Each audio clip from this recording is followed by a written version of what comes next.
मेरा क्या कसूर 173 एपिसोड। Party hall. रोहन अपनी बेटी परी और नेहा दोनों के साथ पार्टी हॉल पहुंच चुका था और वो आज इस पार्टी में आने के लिए काफी ज्यादा एक्साइटेड था, क्योंकि इस पार्टी में आज आदर्श राजपूत जो आने वाला था और अपनी पहली ही मीटिंग में अच्छा रोहन आदर्श के सामने अपनी अच्छी इमेज दिखाना चाहता था, जिस कारण वो अपनी पत्नी नेहा और बेटी परी के साथ पार्टी में आया था।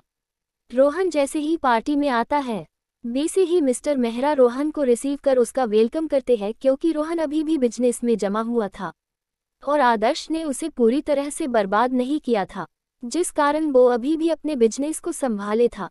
मगर वीर ने बिजनेस वर्ल्ड में साफ बोल दिया था, जो भी रोहन राज की कंपनी के साथ काम करेगा, राजपूत उसके साथ किसी भी तरह का कोई कंट्रैक्ट नहीं रखने वाले हैं, जिस कारण कोई भी रोहन की कंपनी के काम नहीं करना चाहता था।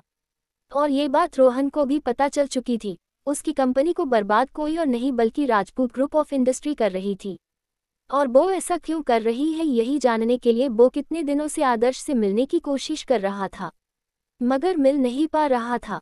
पर अब उसके पास ये एक अच्छा मौका था पार्टी में मिलने का, इसलिए वो यहाँ पर थोड़ी जल्दी ही आ गया था। रोहन अपने कुछ दोस्तों और पुराने पार्टनर के साथ बातें कर रहा होता है, जिस कारण नेहा और परी दोनों ही खामोशी से खड़े होते हैं। तभी परी नेहा को देखकर बोली, मोम चलो हम कहीं और चलते हैं, वैसे भी ये पार्टी बिल्कुल वैसे ही बोरिंग है जैसी हम पिछली पार्टी में आए थे। परी की बात सुन नेहा हाँ में अपना सर हिला देती है और वो दोनों एक जगह पर बैठ जाते हैं और बातें करने लगते हैं। सभी लोग आपस में बातें कर रहे होते हैं।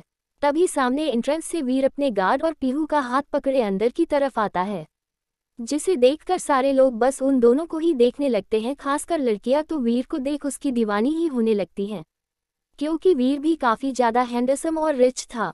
भले वो आदर्श की कंपनी में काम करता था, मगर किसी को भी ये बात नहीं पता था आदर्श और वीर दोनों ही अकेले अपनी कंपनी के 50-50 के शेयर होल्डर है और उनकी कंपनी में कोई और शेयर पार्टनर नहीं था सिवाय उन दोनों के।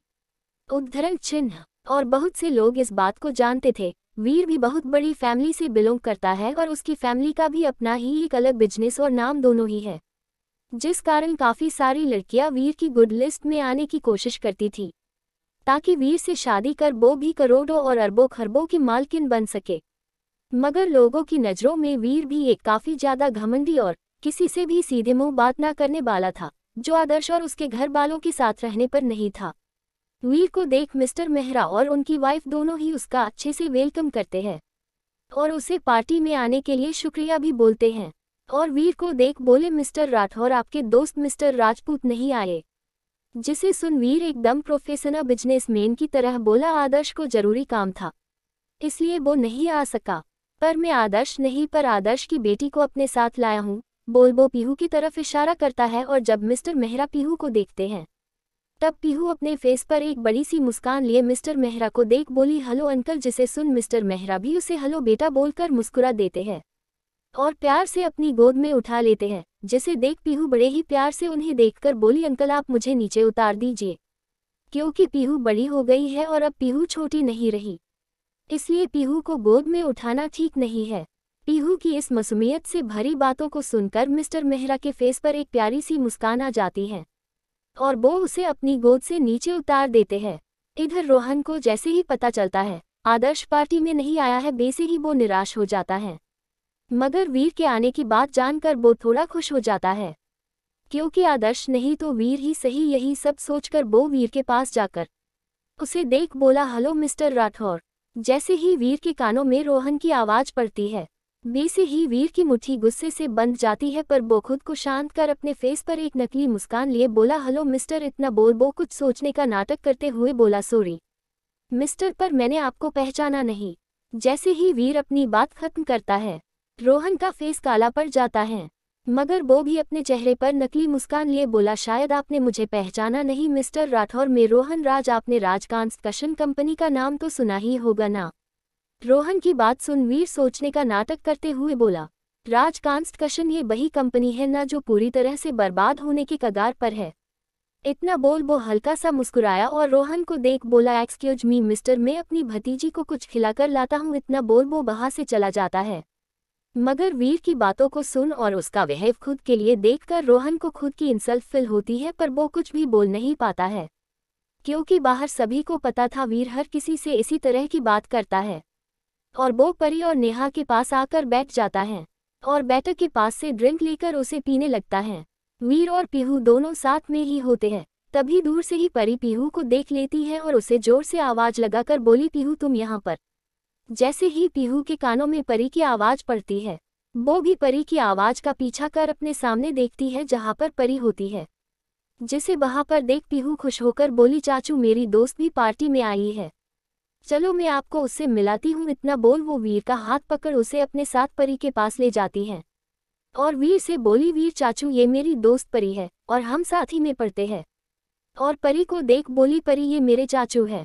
पीहू की बात सुन परी वीर को देख बोली, हेलो वीर अंकल आप कैसे हो।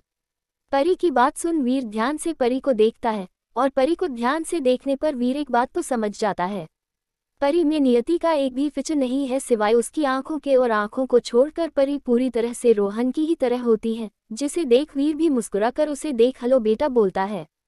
जिसके बाद परी पीहू को रोहन और नेहा से भी मिलवाती है।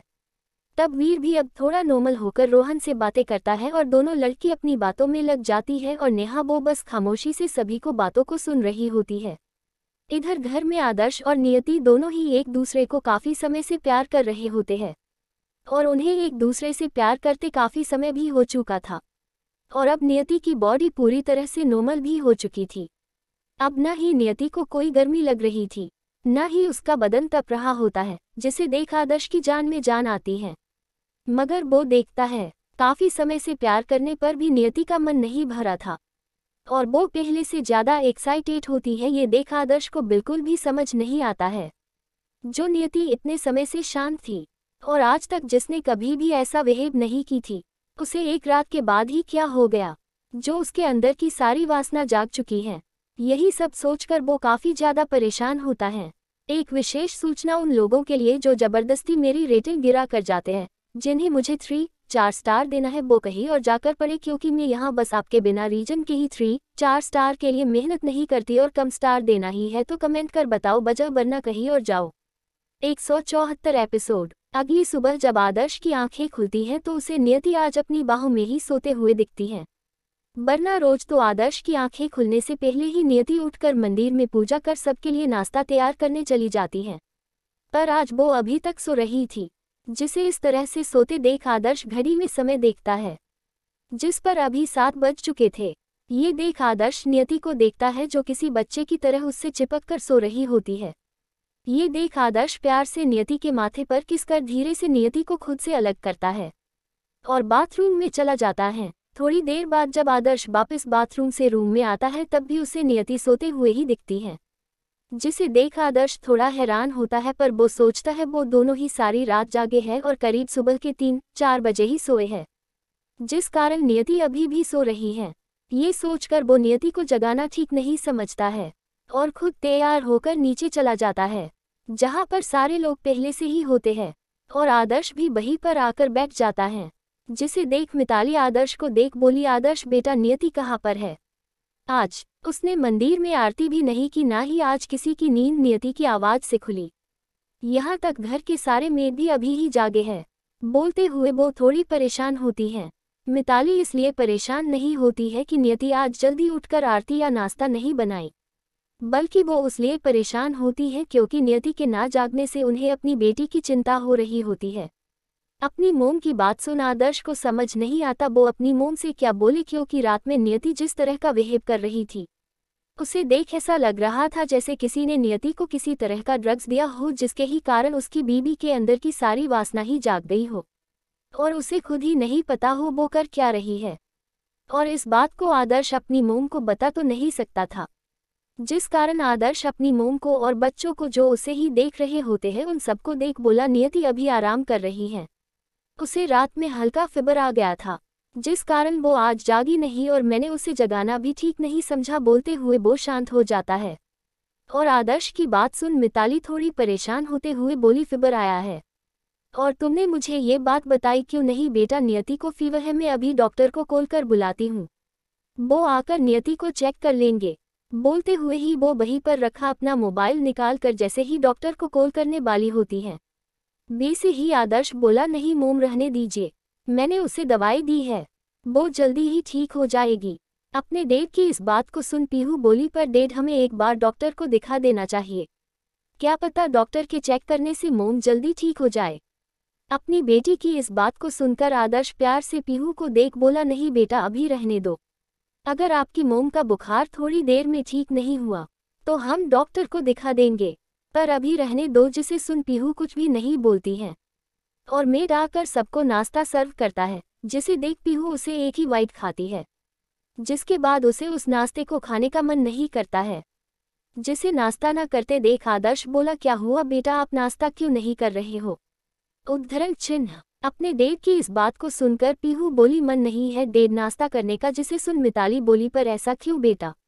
इस पर पीहू बोली, दादी, इस खाने में वो स्वाद और प्यार नहीं है जो मोम के बनाए खाने में होता है, इसलिए पीहू का बिल्कुल भी मन नहीं है कुछ भी खाने का। बोलते हुए ही वो थोड़ी उदास होती है और पीहू की बात सुन और उसे ऐसे उदास देख वीर भी बोला, पीहू की बात सही है, इस खाने में वैसा स्वाद नहीं है जैसा भाभी के हाथ से बने खाने में होता है।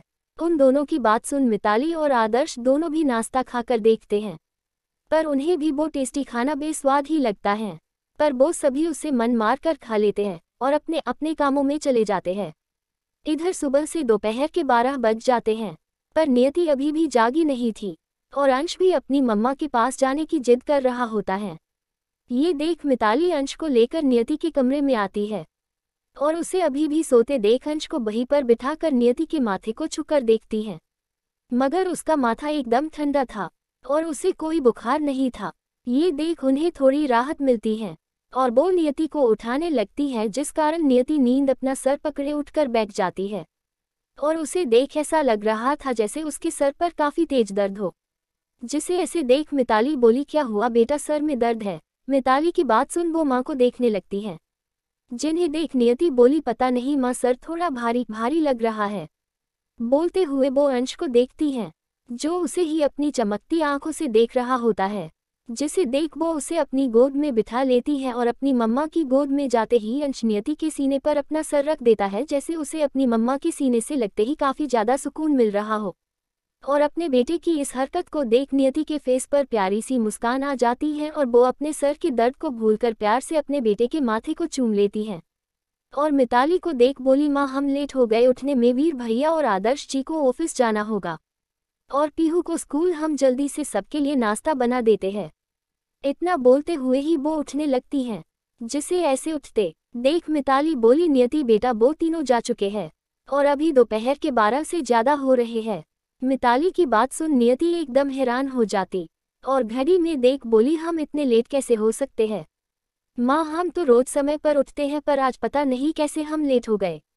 नियति की बात सुन मिताली बोली, कोई बात नहीं बेटा, तुम फ्रेश हो जाओ, मैं तुम्हारे लिए खाना भिजवाती हूँ, और हाँ अपने नन्हे शैतान को भी खिला देना, उसने कुछ भी खाया नहीं है, बस थोड़ा सा दूध ही पिया है। अपनी माँ की बात सुन नियति थोड़ी परेशान होकर बोली, क्या हमारे बेटे ने कुछ भी नहीं खाया? बोलते हुए वो अंश को देखती है और उसे अपने गले से लगाकर बोली, मम्मा अभी आपके लिए कुछ बनाती है बेटा। इतना बोल वो अंश को लिए ही बाथरूम में चली जाती है। शाम के करीब 6 बजे आदर्श अभी अपनी एक जरूरी मीटिंग कर रहा होता है, जिसमें उसके कुछ बिजनेस पार्टनर भी होते हैं और वो सभी कुछ जरूरी टॉपिक पर बात कर रहे होते हैं और उन्हीं के साथ वीर भी बैठा होता है। वो लोग बात कर रहे होते हैं, तभी आदर्श का फोन बजने लगता है। जिसे रिंग करते देख आदर्श फ्लेश हो रहे नंबर को देखता है, जिस पर उसकी मोम का नाम फ्लेश हो रहा होता है। जिसे देख वो वहां मौजूद सभी को एक्सक्यूज मी बोल को रिसीव कर लेता है। तभी दूसरी तरफ से उसकी मोम की रोती हुई और परेशानी से भरी आवाज सुनाई देती है, जो आदर्श से बोली, आदर्श बेटा जल्दी से घर आ जा, पता नहीं अचानक से नियति को क्या हो गया है, उसका पूरा बदन आग सा तपने लगा है और बहुत अजीब बिहेव कर रही है, यहाँ तक अपने पहने हुए कपड़े तक फाड़ रही है। मुझे बहुत डर लग रहा है बेटा, तू जल्दी आ जा, पता नहीं नियति क्यों ऐसा कर रही है। बोलते हुए ही वो काफी रो रही होती है और अपनी मोम की इस बात को सुनते ही आदर्श का चेहरा काला पड़ जाता है और वो बिना कुछ बोले ही तुरंत वहां से निकल जाता है। जिसे ऐसे जाते देख सारे लोग हैरान और परेशान होते हैं, क्योंकि आदर्श आज से पहले कभी भी ऐसे गया नहीं था।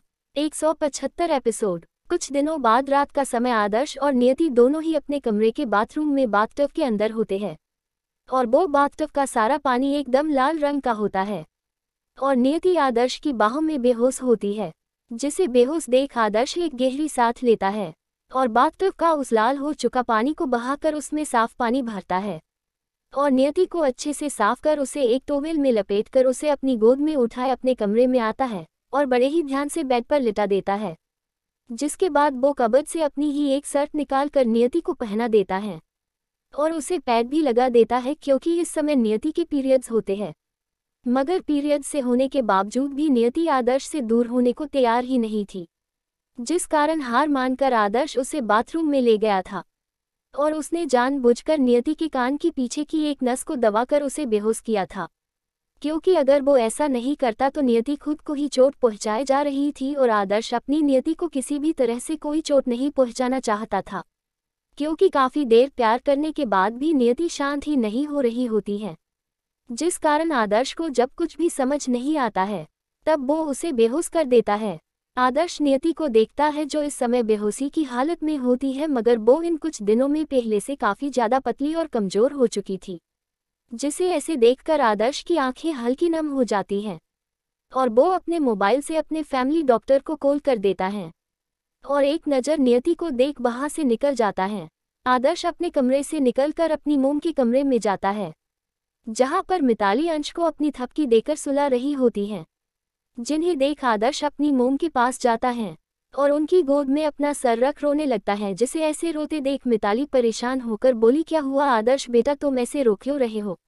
उद्धरण चिन्ह। अपनी मोम की इस बात को सुनकर आदर्श बेसे ही रोते हुए बोला, मोम मैं क्या करूं? मुझे कुछ भी समझ नहीं आ रहा है मोम, नियति को पता नहीं क्या हो गया है। वो पीछे 1.5 महीने से क्या हो गई है? पहले मेरी नियति कितनी खुश रहती थी और बिल्कुल ठीक थी, पर पता नहीं उसे क्या हुआ है। वो पागलों की तरह बिहेव करती है और उसकी बॉडी ऐसे तपने लगती है जैसे कोई आग का गोला हो उसे अपनी बॉडी पर। ऐसा लगता है जैसे उसके बदन पर एक साथ 1000 कीड़े मकोड़े चल रहे हो और जब तक उसे वो नहीं मिलता जो वो चाहती है तब तक वो ऐसे ही बिहेव करती है। पता नहीं मोम उसके अंदर इतनी ज़्यादा हवस कहाँ से पैदा हो गई, जिस कारण वो खुद को ही चोट पहुँचाई जा रही है। मुझे तो कुछ समझ नहीं आ रहा मोम, बोलते हुए ही वो रो रहा होता है और रोते हुए ही अपने बच्चों को देखता है जो अपनी मम्मा की बिगड़ती तबीयत के कारण नियति का प्यार और केयर दोनों ही नहीं पा रहे थे, जिस कारण वो दोनों भी थोड़े पतले और कमज़ोर हो चुके थे, जिन्हें ऐसे देखकर आदर्श को काफ़ी ज़्यादा बुरा लग रहा होता है। अपने बेटे की बात सुन मिताली की भी आंखें नम हो जाती है और वो भी परेशान होकर बोली, पता नहीं बेटा ये सब क्या हो रहा है, मेरी बच्ची को वो ये सब क्यों कर रही है? पता नहीं मेरी बच्ची को किसकी बुरी नज़र लगी है जो हमारी हंसती खेलती नियति इस तरह की हो गई है और उसे किसी भी बात का कोई होश नहीं है। वो सच में तकलीफ में है और हम कुछ कर भी नहीं सकते हैं, मगर अब और नहीं बेटा, इतने दिनों से हम डॉक्टर को क्या बताएंगे करके नियति को हॉस्पिटल लेकर नहीं गए, पर अब मुझे लगता है हमें डॉक्टर से बात करनी ही होगी और नियति को दिखाना भी होगा, क्योंकि नियति ऐसे बिहेव करती है जैसे उसे कोई काफ़ी ज़्यादा हेवी ड्रग्स का डोज दिया हो और वो सब नियति उस ड्रग्स के नशे में होने के कारण ही करती है। जैसे ही आदर्श अपनी मोम की इस बात को सुनता है वैसे ही वो झट से उठकर बैठ जाता है और वो कुछ बोलता उससे पहले ही एक मेड वहाँ पर आकर बोली, सर बाहर डॉक्टर आए हैं। जिसे सुन आदर्श हाँ में अपना सर हिला देता है, जिसके बाद वो दोनों ही माँ और बेटे उस कमरे से निकल जाते हैं और थोड़ी ही देर में डॉक्टर की एक टीम अपने साथ कुछ मशीनों को लिए ही एक कमरे में होती है और नियति को भी उसी रूम में शिफ्ट किया गया होता है और एक डॉक्टर नियति के ब्लड के कुछ सैंपल लेने के बाद अपने साथ ही लाई मशीनों में जांच कर रहे होते हैं, जिसके 1 घंटे बाद डॉक्टर के हाथ में नियति की कुछ रिपोर्ट होती है। वैसे आदर्श ने जब डॉक्टर को फ़ोन किया था तब उसने इस शहर की सबसे बेस्ट डॉक्टर की टीम को अपने विला में बुलवा लिया था, साथ ही वो सारी मशीनें भी जिनकी ज़रूरत उन्हें यहाँ पर टेस्ट करने में पड़ सकती हैं। और डॉक्टर उस रिपोर्ट को देख रहे होते हैं, जिन्हें ऐसे उस रिपोर्ट को देखते हुए पाकर आदर्श थोड़ा परेशान होते हुए बोला, क्या आया है डॉक्टर इस रिपोर्ट में? क्या मेरी नियति ठीक है और कोई भी सीरियस बात तो नहीं है? आप कुछ बोलते क्यों नहीं, सब नॉर्मल तो है ना? डॉक्टर बोलते हुए ही वो काफ़ी ज़्यादा परेशान होता और उसकी परेशानी उसकी आवाज़ में साफ सुनाई दे रही थी। डॉक्टर उस रिपोर्ट को ही अच्छे से पढ़ने के बाद एक गहरी सांस लेने के बाद बोले, मिस्टर राजपूत, आपने मुझे अपनी वाइफ के बारे में जो भी बताया था और सारी बातों को सुनने के बाद जैसा मैंने सोचा था बिल्कुल वैसा ही हुआ है। आपकी वाइफ को काफ़ी ज़्यादा स्टोन ड्रग्स की काफ़ी ज़्यादा हाई डोज दी गई हैं। और ये डोज अभी नहीं बल्कि कुछ सालों पहले दी गई हैं। डॉक्टर की बात सुनकर आदर्श को तो जैसे कोई सदमा ही लगा हो। वो 2 कदम पीछे हो जाता है और डॉक्टर को हैरानी से देखने लगता है। और उसके ही साथ मिताली को भी एक सदमा लगता है और वो परेशान होकर बोली, ड्रग्स किस तरह का ड्रग्स डॉक्टर?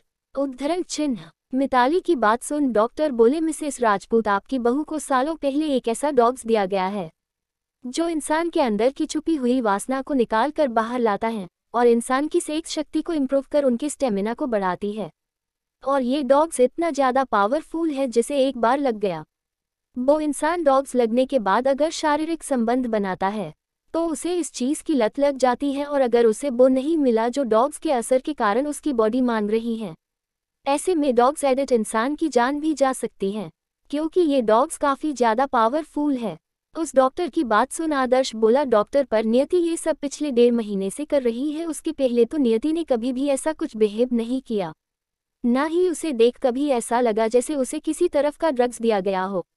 आदर्श की बात सुन डॉक्टर उसे देखकर बोले, मिस्टर आदर्श, क्या आप बता सकते हैं आप दोनों में फिजिकल रिलेशनशिप कब बना?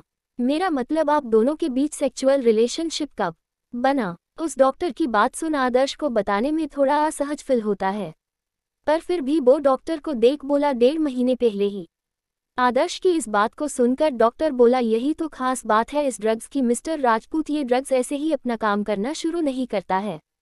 जिस इंसान को ये ड्रग्स दिया गया हो वो इंसान जब तक किसी के साथ इंटीमेट नहीं हो जाता तब तक ये ड्रग्स अपना काम करना शुरू नहीं करता है, मगर जैसे ही वो इंसान किसी के साथ एक बार इंटीमेट हो जाए तो उसकी बॉडी को उस चीज़ की आदत पड़ जाती है और अगर उसे वो नहीं मिला जो उस इंसान की बॉडी को चाहिए तो वो इंसान खुद ही नशे में अपनी जान ले लेगा या खुद ही उसकी मौत हो जाए। उद्धरण चिन्ह। और मुझे लगता है इससे पहले आपकी वाइफ कभी इंटीमेट हुई नहीं है जिस कारण आपकी वाइफ की बॉडी में उस ड्रग्स का कोई असर नहीं हुआ। डॉक्टर की सारी बातों को सुनकर आदर्श काफ़ी ज़्यादा डर जाता है और उसकी आंखों में अपनी पत्नी को खोने का डर साफ दिखाई देने लगता है, जिस कारण आदर्श परेशान होते हुए बोला, डॉक्टर इस ड्रग्स का कोई तो एंटीडोट होगा ना? उद्धरण चिन्ह। 176 एपिसोड। डॉक्टर की बात सुनकर आदर्श थोड़ा परेशान होते हुए ही बोला, डॉक्टर इस ड्रग्स का कोई तो एंटीडोट होगा ना? उद्धरण चिन्ह। जिससे मेरी वाइफ बिल्कुल पहले की ही तरह हो जाए। आदर्श की इस बात को सुनकर डॉक्टर बोले, एंटीडोट तो है मिस्टर राजपूत, मगर वो इस समय इंडिया में नहीं है और वो हमें अमेरिका में मिलेगा और हमें उसे वहीं से बुलाना होगा। डॉक्टर की बात सुन आदर्श बोला, तो डॉक्टर उसे बुलाइए ना, इसके लिए जितना भी खर्चा हो चलेगा, आप पैसों की बिल्कुल भी फिक्र मत करना, बस उसे एंटीडोट को जितनी जल्दी हो सके उसे मंगवा लीजिए। आदर्श की बात सुन डॉक्टर बोला, ठीक है मिस्टर आदर्श, मैं उस एंटीडोट को बुलवा लेता हूँ, मगर फिर भी उसे आने में कम से कम 15 से 16 घंटे लगेंगे ही। जिसे सुन आदर्श हाँ में अपना सर हिला लेता है क्योंकि उसे पता था अगर वो इंडिया में होता तो आदर्श उसे कुछ ही घंटों में बुला लेता, मगर अमेरिका से आने में उसे समय लगेगा जिस कारण वो बस हाँ में अपना सर हिला देता है।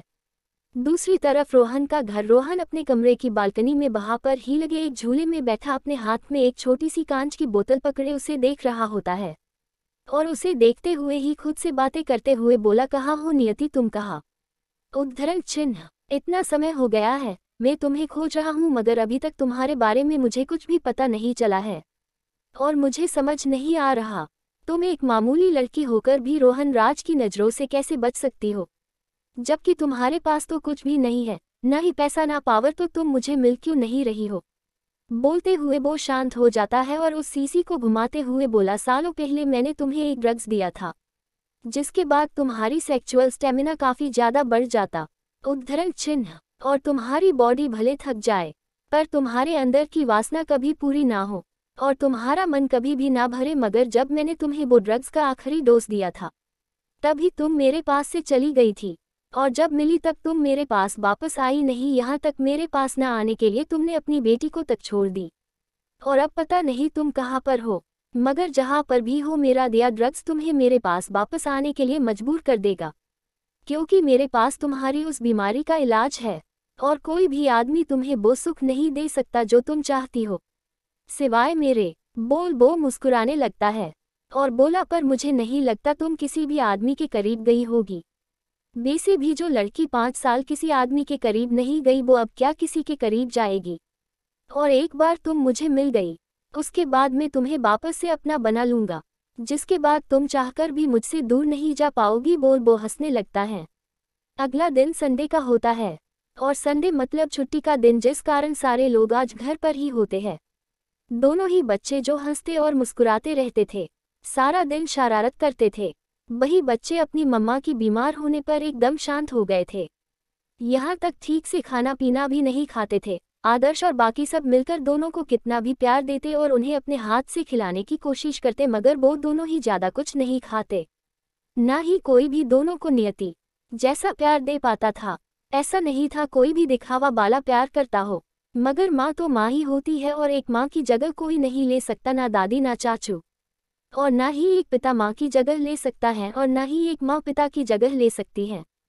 ठीक वैसे ही कुछ दिनों से नियति के बीमार रहने या बोलो ड्रग्स एडिक्ट होने के कारण नियति अपने बच्चों को प्यार नहीं कर पा रही थी, ना ही उनका ध्यान रख रही थी, जिस कारण ही दोनों बच्चे पहले से पतले और उदास हो चुके थे, जिन्हें ऐसे देखकर किसी को भी अच्छा नहीं लगता है।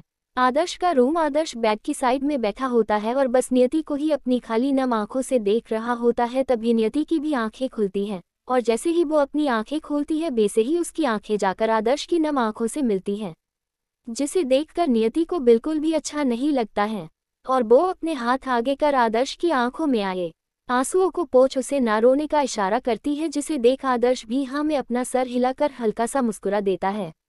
तभी नियति उठकर बैठने लगती है, जिसे देख आदर्श उसे सहारा देकर बेड से ही टिका कर उसके पीछे एक पिलो लगाकर उसे बिठाल देता है और प्यार से नियति को देखता है। तभी नियति आदर्श को देखकर अपनी रोती हुई आवाज में बोली, आदर्श जी क्या मैं मरने वाली हूँ।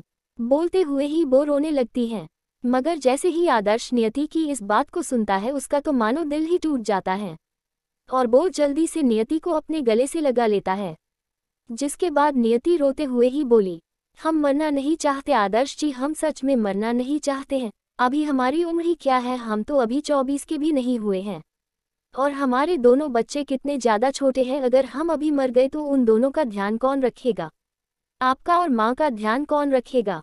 अभी तो हमें हमारे बच्चों की शादी देखनी है, उनके बच्चों को खिलाना है और आपके साथ अपनी जिंदगी जीनी है। पर अब ऐसा लगता है जैसे हमारा ये सपना कभी भी पूरा नहीं होने वाला है और हम जल्दी ही मर जाएंगे। अगर हम मर गए आदर्श जी तो आप हमारे बच्चों का अच्छे से ध्यान तो रखोगे ना आदर्श जी, उन्हें हमारे ही तरह प्यार तो करोगे ना आदर्श जी। बोलते हुए ही वो जोर से रो पड़ती हैं और नियति की बातों को सुनकर आदर्श की पकड़ नियति पर कस जाती है और वो उसे टाइट हक कर बोला, नहीं नियति नहीं, मैं तुम्हें कुछ भी नहीं होने दूंगा और जो भी सपने तुमने देखी हो वो सारे एक दिन सच होंगे। और रही बात तुम्हारे इस ड्रग्स की, तो रात तक एंटीडोट आ जाएगा, जिसके बाद तुम फिर से पहली जैसी हो जाओगी, बिल्कुल बेसी जैसी तुम हो। और खबरदार जो आज के बाद कभी मरने की बात भी की तो अगर तुमने ऐसा की तो फिर मैं तुमसे नाराज हो जाऊंगा और बात भी नहीं करने वाला, फिर तुम कितनी भी कोशिश कर लो मैं तुम्हारी एक नहीं सुनने वाला। बोलते हुए ही वो थोड़ा नाराज होने का दिखावा करता है, जिसे देख नियति हल्का सा मुस्कुरा कर बोली, नहीं आदर्श जी अब हम कभी भी ऐसी कोई बात नहीं करेंगे, ना कुछ सोचेंगे, पर आप हमसे कभी नाराज बस मत होना। इतना बोलते हुए ही वो आदर्श को हक कर लेती है। 177 एपिसोड। रात होते होते जो ड्रग्स का एंटीडोट आदर्श के कहने पर डॉक्टर ने अमेरिका से बुलाया था वो आ जाता है, जिसके आते ही डॉक्टर उसे नियति को लगा देते हैं और उस एंटीडोट के लगते ही वो अपना असर करना शुरू कर देता है और रोहन के दिए गए ड्रग्स से जो नियति के अंदर वासना की भूख जागी थी वो एंटीडोट लगते ही शांत सी होने लगती है, मगर वो पूरी तरह से इतनी जल्दी असर नहीं करने वाली थी और उसे उसके और 2 डोज लगने बाकी थे, जिस कारण नियति को कुछ दिन के लिए हॉस्पिटल में शिफ्ट कर दिया जाता है ताकि वो बाकी के दोनों डोज लगते तक हॉस्पिटल में ही रहे और कहीं भी कोई प्रॉब्लम हो तो डॉक्टर तुरंत उसका इलाज कर सके। और ऐसे ही अब कुछ दिन और निकलने लगते हैं और दिन निकलने के साथ ही नियति की तबीयत में भी सुधार आ जाता है और वो एकदम ठीक भी हो जाती है, जिस कारण अब घर में सारे लोग खुश होते हैं और उन्हें ये जानकर खुशी होती है अब नियति पूरी तरह से ठीक हो चुकी है और उस पर अब किसी भी तरह का कोई भी ड्रग्स का साइड इफेक्ट नहीं है और वो बिल्कुल ठीक है और उसे ठीक होने में करीब 1 हफ्ते लग जाते हैं और 1 हफ्ते बाद ही सुबह के करीब 5:30 बजे ही सबके कानों में आरती की मधुर आवाज पड़ती है, जिसे अपने कानों में पड़ते ही सारे लोग जाग जाते हैं और इतने दिनों बाद नियति की आवाज सुनकर सबके ही चेहरे पर एक प्यारी सी मुस्कान आ जाती है। और सभी उठकर मंदिर घर के पास जाकर खड़े हो जाते हैं और उनके ही साथ घर के सारे मैड्स भी। और जैसे ही नियति की आरती खत्म होती है और वो पीछे पलटती है, वैसे ही सारे लोग उसे अपने पीछे ही दिख जाते हैं, जिन्हें देख नियति मुस्कुरा देती है और सभी को आरती देती है। और सभी को आरती देने के बाद वो सबसे पहले अपने दोनों बच्चों को देखती है। और जैसे ही नियति उन दोनों को देखती है, नियति की आंखें हल्की सी नम हो जाती हैं और वो अपने घुटनों के बल बैठकर अपनी दोनों बाहें फैला देती है। जिसके इतना करते ही पीहू भागकर अपनी मम्मा के पास आती है और उनके गले लग जाती है। और अंश भी अपने नन्हे नन्हे कदमों से खुद ही चलते हुए कई बार गिरता पड़ता, फिर उठकर अपनी मम्मा के पास आ जाता और नियति के पास आते ही वो भी अपनी मम्मा को हक करने के लिए होता है। जिसे देख नियति अंश और पीहू दोनों को ही अपने सीने से लगा लेती है और अपनी मम्मा के सीने से लगते ही पीहू जोर से रोने लगती है, जिसे रोते देख अंश भी जोर से रोते हुए मम्मा मम्मा करने लगता है। और उन दोनों को रोते देख नियति भी जोर से रोते हुए ही बोली, हमें माफ़ कर दो मेरे बच्चों, हमने आप दोनों को बहुत रुलाया है और बहुत परेशान भी किया है। यहाँ तक आप दोनों का ना ही ध्यान रखे और ना ही प्यार करे। हम बहुत बुरे हैं बेटा, हम सच में बहुत बुरे हैं, हम बिल्कुल भी अच्छी माँ नहीं है। अगर हम अच्छी माँ होते तो आप दोनों का ध्यान रखना नहीं भूलते, ना ही आपको प्यार करना बंद करते। हम सच में काफ़ी ज़्यादा बुरे हैं, बोलते हुए वो रो रही होती हैं। और उन तीनों माँ और बच्चों को देख उनके ही पास खड़े वीर, आदर्श, मिताली और मेघ सबकी ही आंखें नम हो जाती हैं और वो अपनी नम आंखों से उन तीनों को देखने लगते हैं। और अपनी मोम की बात सुन पीहू उनसे अलग होकर अपनी मोम के आंसू पोंछकर बोली, नहीं मोम नहीं, आप बिल्कुल भी बुरी माँ नहीं हो और आप तो बीमार थी ना, जिस कारण आप हमारा ध्यान रखना भूल गई। अगर आप बीमार नहीं होती तो कभी भी हमारा ध्यान रखना नहीं भूलती। और अंश और पीहू को पता है मोम आप बीमार थी, जिस कारण आप हमारा ध्यान नहीं रख पाई, पर कोई बात नहीं मोम, अब आप ठीक हो गई है ना, तो अब हम फिर से पहले की ही तरफ रहेंगे। अपनी बेटी की बात सुन नियति जोर से हाँ में अपना सर हिलाती है और पीहू का चेहरा अपने दोनों हाथों में थाम कर पीहू के फेस पर ढेर सारी किसों की बारिशें करने लगती हैं और पीहू के हाथों को भी चूमने लगती है, जिसे देख पीहू काफ़ी ज़्यादा खुश हो जाती है और वो भी अपनी मोम के गालों पर और माथे पर किस कर देती है। तभी अंश भी मम्मा मम्मा बोलते हुए नियति का ध्यान अपनी तरफ खींचता है और अंश का फेस इस समय आंसुओं से भरा होता है, जिसे देख लग रहा था जैसे अगर नियति ने अभी उसे भी प्यार नहीं की तो वो जोर से रो पड़ेगा। अपने बेटे के मुंह से मम्मा शब्द सुनते ही और अंश के मन की बात समझकर नियति झट से अपने बेटे को अपनी गोद में उठा लेती है और उसके भी पूरे फेस पर ढेर सारी किस करने लगती है, यहाँ तक अंश के हाथों और पैरों पर भी किस करने लगती है। और किस करने के बाद वो अपने बेटे को अपने सीने से लगा लेती है और पीहू को भी, जिसके बाद वो अपनी आंखें बंद कर लेती है और अपने दोनों बच्चों को सीने से लगाने के बाद जो सुकून उसे मिल रहा था उस सुकून को महसूस करने लगती है। और बाकी सभी भी अपनी नम आंखों को लिए ही मुस्कुरा देते हैं। थोड़ी ही देर बाद सारे लोग डाइनिंग टेबल के पास लगी अपनी चेयर पर बैठे होते हैं और एक मेड सबको नाश्ता सर्व कर रही होती है, पर मेड को नाश्ता सर्व करते देख पीहू और वीर दोनों का ही फेस उतर चुका था, जिसे ऐसे देख नियति के फेस पर हल्की सी मुस्कान आ जाती है और उसे पता होता है दोनों का फेस क्यों उतरा हुआ है। तभी नियति खाने की एक वाइट पीहू के सामने करती है, जिसे पीहू भी खा लेती है। मगर जैसे ही खाने का स्वाद पीहू के मुंह में पड़ता है, पीहू का मायूस फेस खिल जाता है और वो खुश होकर बोली, आज का नाश्ता मोम ने बनाई है। बोल वो खुश हो रही होती है और पीहू की बात सुनते ही वीर भी जल्दी से अपने सामने रखा नाश्ता, जिसमें आलू के पराठे, पोहा और काफ़ी सारी चीज़ें होती है, जिन्हें देख वीर पराठा तोड़कर अपने मुंह में डालता है, वैसे ही उसके भी फेस पर मुस्कान आ जाती है और सारे लोग इतने दिनों बाद नियति के हाथों से बना खाना खाकर खुश हो जाते हैं। और पीहू कहीं बाहर घूमने जाने की जिद करती, जिसे देख नियति आदर्श से पीहू और अंश को जू ले चलने के लिए बोलती हैं। और नियति ने आज उन चारों के लिए वो कपड़े निकाली थी जो कपल सेट के साथ फैमिली सेट में भी थे, जिसमें ब्लैक जीन्स और टी शर्ट थी, जिसे देख आदर्श बिना नियति को मना किए उसे पहन लेता है। और जब नियति और आदर्श एक दूसरे को देखते हैं तो दोनों के ही फेस पर एक प्यारी सी मुस्कान आ जाती है। और फिर सारे लोग, जिनमें चारों के साथ मिताली और वीर, सभी लोग बाहर घूमने जाते हैं। उद्धरण चिन्ह कृपया फॉलो करते हुए जाए जिन्होंने फॉलो नहीं किया। 178 एपिसोड। ऐसे ही कुछ दिन और निकल जाते हैं। नियति और आदर्श अपने परिवार के साथ खुशी खुशी रहने लगते हैं। और इसी बीच वो दिन भी आ जाता है जब अंश पूरे 1 साल का हो जाता है और उसका बर्थडे आने वाला होता है। घर में सारे लोग काफी ज्यादा खुश होते हैं, खासकर हम सबकी नियति, क्योंकि उसकी आंख का तारा राज दुलारा पूरे 1 साल का जो होने वाला था। और अंश के जन्मदिन के 2 दिन पहले से ही हमारी नियति मैडम ने सारे घर को सर पर उठा रखी थी। सुबह का समय था, सारे लोग नाश्ता करने के बाद अपने अपने काम मतलब पीहू स्कूल, वीर और आदर्श ऑफिस में जाने वाले होते हैं। तभी नियति वीर के हाथ में लंच बॉक्स देते हुए बोली, वीर भैया आपको याद है ना, 2 दिन बाद अंश का बर्थडे है और हमें अंश के लिए नए कपड़े और खिलौने लेने मॉल जाना है। नियति की इस बात को सुन वीर बोला, हाँ भाभी मुझे पता है और आप बिल्कुल भी परेशान मत होना, मैं ऑफिस से फ्री होते ही घर आ जाऊंगा और हम शॉपिंग में चलेंगे।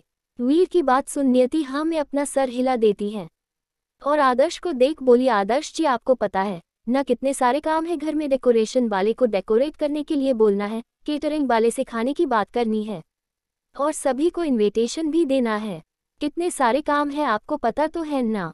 नियति की इस बात को सुनकर आदर्श भी प्यार से मुस्कुराकर बोला, हाँ नियति मुझे सब पता है और तुम जरा सी भी फिक्र मत करना, मुझे सब पता है और मैंने अपने मैनेजर से बात कर ली है, सारे गेस्ट को इनविटेशन कार्ड भी भेज दिए जाएंगे और डेकोरेशन और केटरिंग सब कुछ हो जाएंगे, तुम्हें किसी भी चीज़ों के लिए परेशान होने की ज़रूरत नहीं है। बोलते हुए ही वो प्यार से नियति के गालों पर अपना एक हाथ रख देता है और उसके माथे को चूम जाने लगता है।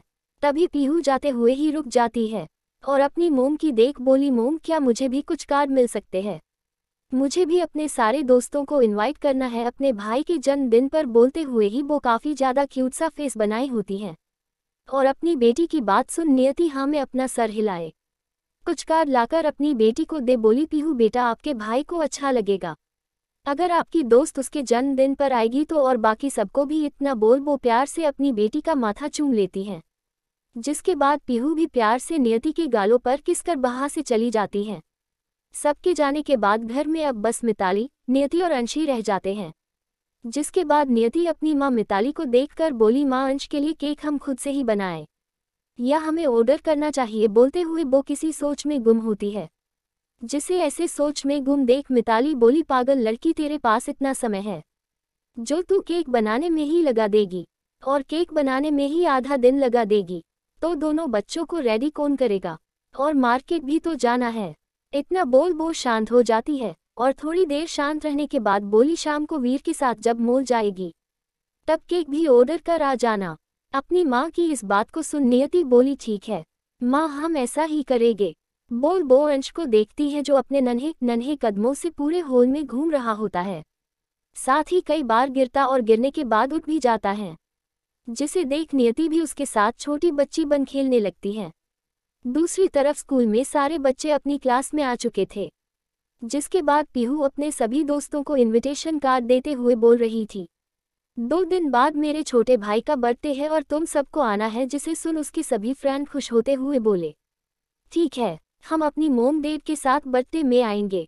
जिसे सुन नियति हाँ में अपना सर हिला देती है और परी के पास आकर बैठ जाती है और उस कार्ड में परी का नाम लिखकर उसे वो कार्ड देते हुए बोली, परी ये मेरे छोटे भाई के जन्मदिन का कार्ड है और तुम्हें भी अपने मोम डेट के साथ बर्थडे में आना है। पीहू की बात सुनकर परी खुश होते हुए बोली, ठीक है पीहू मैं तुम्हारे छोटे भाई के जन्मदिन पर जरूर आऊंगी और अपने मोम डेट को भी लाऊंगी।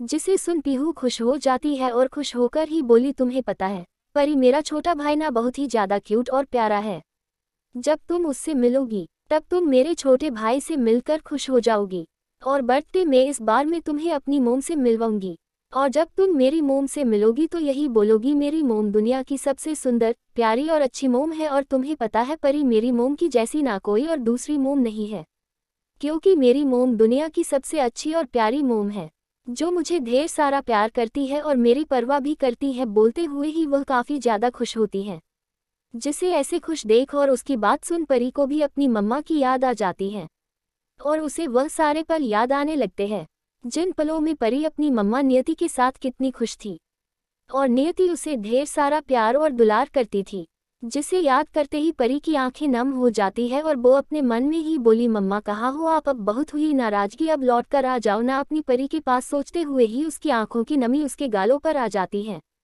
जिसे वो झट से साफ भी कर लेती हैं। और तभी टीचर क्लास में आ जाती है, जिसके बाद सारे बच्चे पढ़ाई में लग जाते हैं। क्या लगता है अब आप सबको जब परी और नियति का आमना सामना होगा, तब नियति क्या करेगी अपनी बेटी को देख? क्या वो उसे अपना लेगी या उसे ठुकरा देगी? जानने के लिए बने रहिए मेरे यानी जिया के साथ। 179 एपिसोड। बर्थडे वाला दिन वीर और आदर्श दोनों तो ऑफिस जा चुके थे और पार्टी की सारी जिम्मेदारी आदर्श ने अपने मैनेजर को सौंप दी थी, जिसने सुबह से ही बेस्ट डेकोरेटर को बुलाकर सारे घर को डेकोरेट करने का बोल दिया था और डेकोरेटर भी सुबह से ही घर में आकर डेकोरेशन करने में लगा था और दोपहर होते तक सारा घर एकदम चमक उठता है, जिसे देख मिताली खुश हो जाती है। मगर हमारी नियति वो तो सुबह आदर्श और वीर के जाने के बाद से ही किचन में थी और खुद ही अपने बेटे के जन्मदिन के लिए केक बना रही होती है।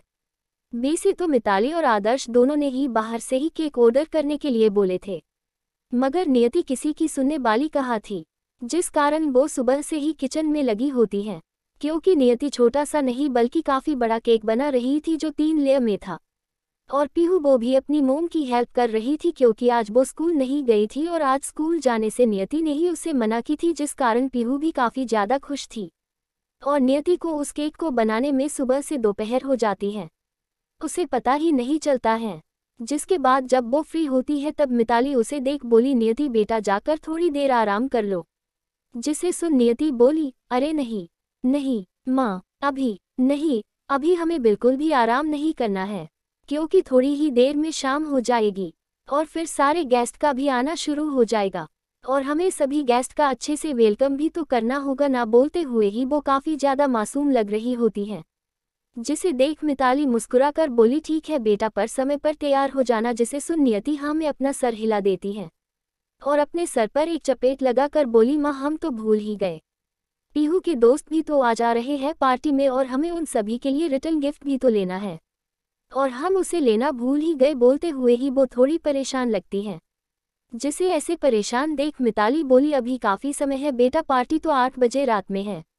एक काम करते हैं, हम किसी मेड को भेजकर बच्चों के लिए गिफ्ट मंगवा लेते हैं। जिसे सुन नियति हाँ में अपना सर हिला देती है।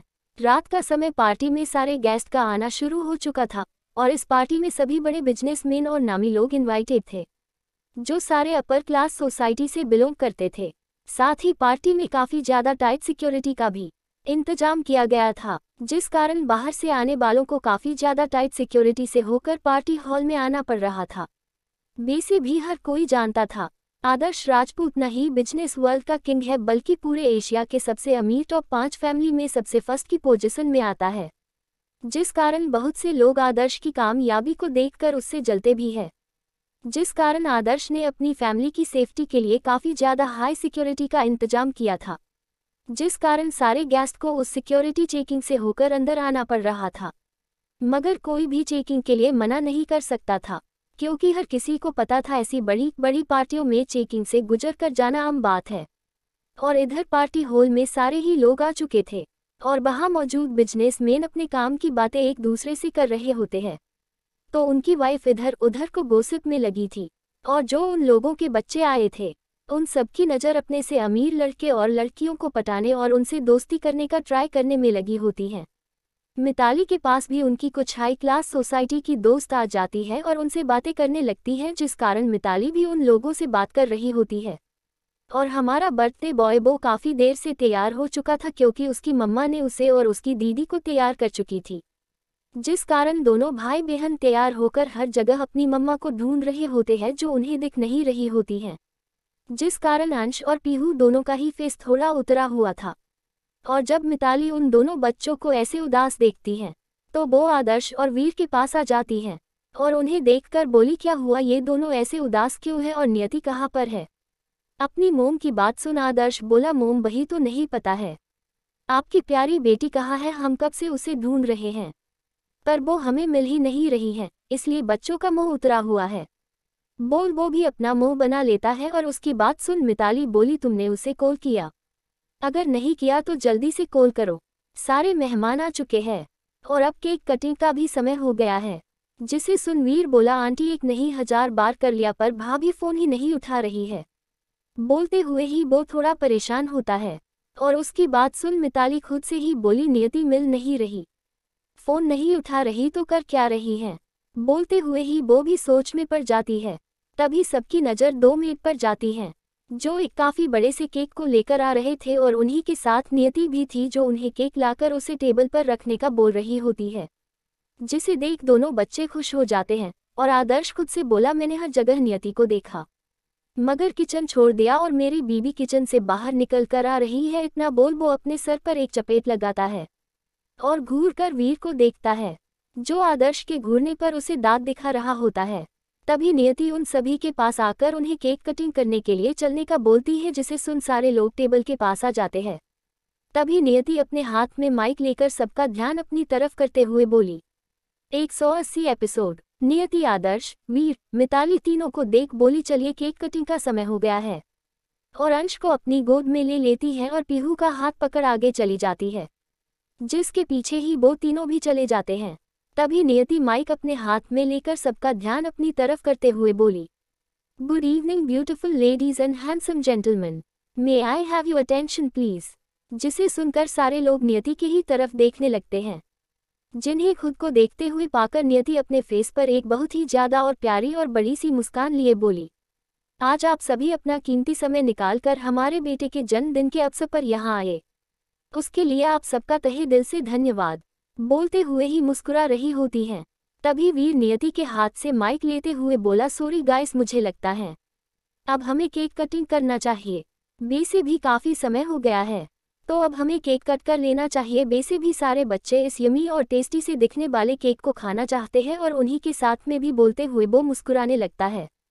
मगर जो लोग वीर के नेचर को जानते थे, वो वीर के आज के मूड को देख थोड़े हैरान होते हैं। तभी नियति भी आदर्श के साथ अंश को लिए और पीहू को सामने कर खड़े हो जाते हैं और इससे पहले नियति अंश के हाथ से केक कट कर पाती उससे पहले ही पीहू बोली, रुको मोम। अपनी बेटी की बात सुन नियति उसे देखने लगती है। तब पीहू अपना मुंह गुब्बारे की तरह फुलाकर बोली, मोम, अंश और मैं आपसे नाराज है क्योंकि आप हम दोनों को छोड़कर किचन में थी, इसलिए अंश और मैं हम दोनों ही नाराज है, और जब तक आप हमें मना नहीं लेती तब तक अंश केक कट नहीं करेगा। उद्धरण चिन्ह। इतना बोल वो अंश को देखती हैं और उसे देख बोली, अंश तुम भी मोम से नाराज हो ना, वो हमें छोड़ किचन में थी इसलिए। अपनी दीदी की बात सुन अंश भी जोर से हाँ में अपना सर हिलाने लगता है और नियति की गोद से अपने देव की गोद में चला जाता है। ये देख नियति का मुंह खुला का खुला ही रह जाता है और वो उन दोनों बच्चों को हैरानी से देखने लगती है और आदर्श को देखती है, जो उसे ही देख मुस्कुरा रहा होता है। तभी पीहू अपना मुंह फुलाए हॉल के बीचों बीच जाकर खड़ी हो जाती है और बोली, अब आपको हम दोनों को मनाना होगा मोम, तभी केक कट होगा।